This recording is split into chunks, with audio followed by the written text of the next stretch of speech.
Mahalo, everybody. I'm Josh Stone for Inside Maui, where we find those hard answers for the tough questions. We'll see you soon.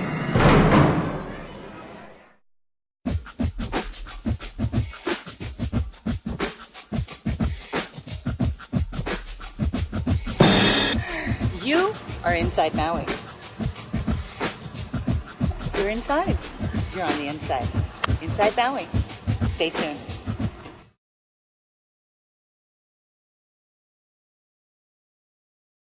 Mayor Tavares, first I'd like to say it's a great pleasure to be here with you today. Thank you so much. It's my pleasure, too. It's an honor. Yeah. I really appreciate you spending the time. I can see by your desk you're very busy. Oh, it's a little crazy. It's a little overwhelming right now. I could imagine. Well, I'm sure you're taking care of business. The first thing I'd like to do is to take a look at some of the positions from your campaign platform, if that's all right. I read through a lot of the stuff, and I heard a lot of the interviews, and I think there's some very positive objectives. And the first election issue I'd like to look at is renewable alternative energies. All right? I think that it's a goal that everybody needs to look at. I think it's a great objective. But I wonder, because I see a problem with convincing the big landowners to convert over to renewable energy crops when they could make money doing development. So my question is, how do you get a big landowner like Alexander and Baldwin or Maui Land and Pine to go to these alternative crops instead of doing development? It's a good question. It's a combination of things. First of all, Alexander and Baldwin, A and B, is already doing ethanol production, looking at an alternative to sugar production using the same sugar cane. But it's a combination of convincing people that's the right thing to do and a matter of land use, the land use classifications. So we have to ensure that it's a disincentive to convert prime ag land into developed areas and grow houses instead of grow crops. Right.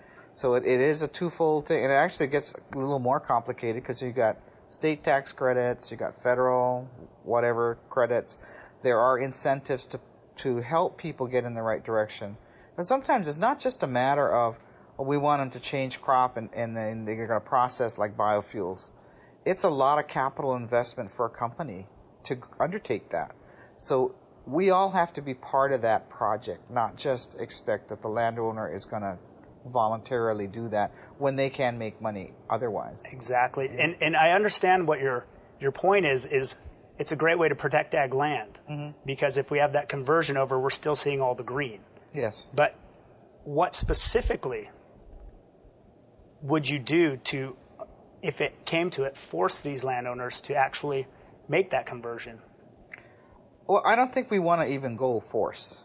I think that we have to look at what's reasonable for the landowner in order to turn the profit they need to make off the land that they've owned for whatever time they've owned it. I think that the government has a role to play, not only in like the land use classifications, but also in providing incentives. For example, one incentive might be that if you're going to do a renewable energy crop, that you would have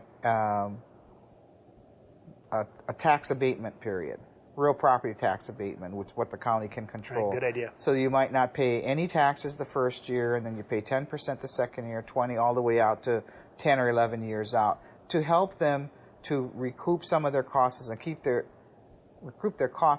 expenses down as they're ramping up to production. Because with plants, you got to wait till it matures. Of course, so it doesn't do it overnight. It's not like mixing ingredients and baking a cake.